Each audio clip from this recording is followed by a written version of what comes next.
In the book of Daniel, chapter 12, verses 1 to 2, we encounter a powerful prophecy that speaks to themes of protection, unprecedented distress, deliverance, and resurrection.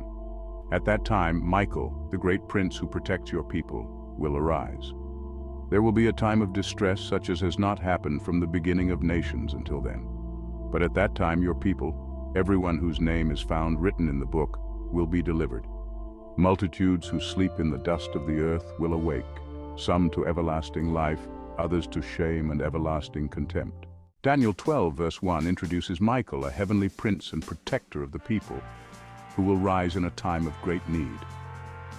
This verse underscores the crucial role of Michael as a guardian figure who responds to the distress of his people, highlighting the interplay between individual agency and collective salvation.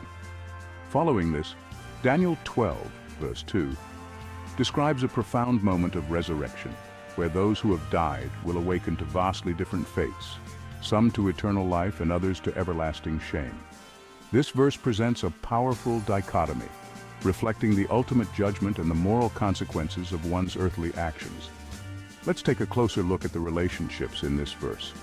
At that time, Michael, the great prince who protects your people, will arise. Michael, known as a great protector, will take action during a critical period of need. In times of need and dark despair, the Prince Michael shall appear. Protector of his people's plight, he rises in the darkest night. His arising is directly linked to a time when his protection is crucial. The emergence of a dire situation necessitates his intervention, and without his intervention, the need for protection might not be acknowledged or addressed. His call to arms, a beacon strong, when all the world seems bent on wrong. For when he stands, distress we see, without him, no urgency. There will be a time of distress such as has not happened from the beginning of nations until then. An unprecedented period of distress will occur, unmatched by any previous historical events. A shadow falls, unmatched by past, unprecedented, fierce and vast. This turmoil, never seen before, brings terror to the very core. This unique turmoil will have a significant impact, emphasizing its severity compared to all of history. The reference to historical severity highlights the extraordinary nature of the distress. Without this unique turmoil, there would be no basis for such a severe historical comparison. The weight of ages judged anew this severance, profoundly true. Without this strain, the past compares no echo of these deep despairs. But at that time, your people, everyone whose name is found written in the book, will be delivered.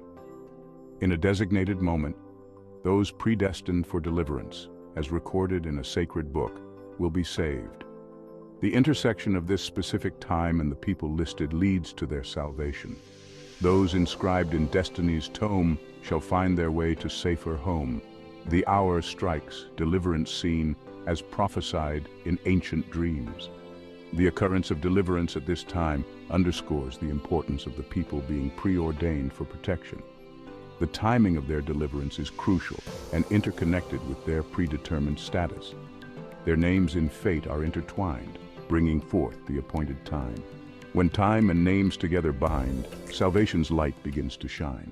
Multitudes who sleep in the dust of the earth will awake, some to everlasting life, others to shame and everlasting contempt. A resurrection will occur, bringing the dead back to life. This event will lead to divergent outcomes. Some will attain everlasting life, while others will face shame and eternal contempt. From earthly dust they shall arise, to face the truth in judgment's eyes, some to life eternal raised, others to shame, forever dazed. The act of rising from the dust is directly tied to the assignment of these fates, demonstrating the judgment or fate that determines the nature of the resurrection. The resurrection itself presupposes these divergent outcomes, emphasizing the finality and significance of the judgment.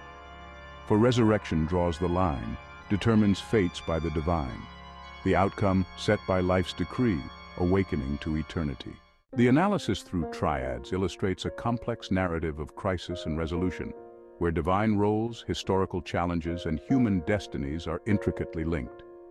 The emergence of Michael, the unprecedented global distress, the specific deliverance of the chosen, and the ultimate resurrection and judgment.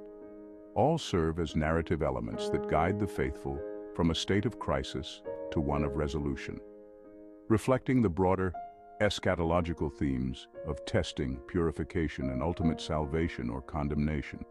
So heed the call, ye faithful ones, for Michael's rise when darkened suns.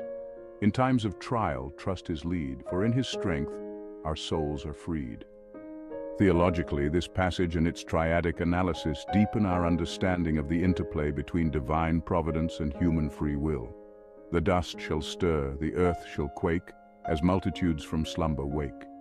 In glory or in shame they stand, fulfillment wrought by heaven's hand. It portrays a worldview where divine actions are both a response to and a preparation for human conditions and choices.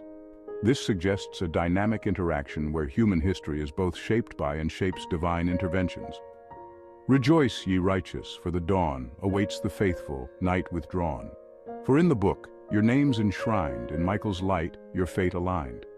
On an existential level, Daniel 12:1-2 encourages reflection on the nature of human choices and their eternal implications. It presents a stark reminder of the weight of moral decisions and the profound reality of divine judgment, emphasizing that human actions extend beyond the temporal to influence eternal destinies. So sing with voices lifted high, for Michael's strength and judgment nigh. The Prince of Heaven's host shall lead to everlasting life indeed.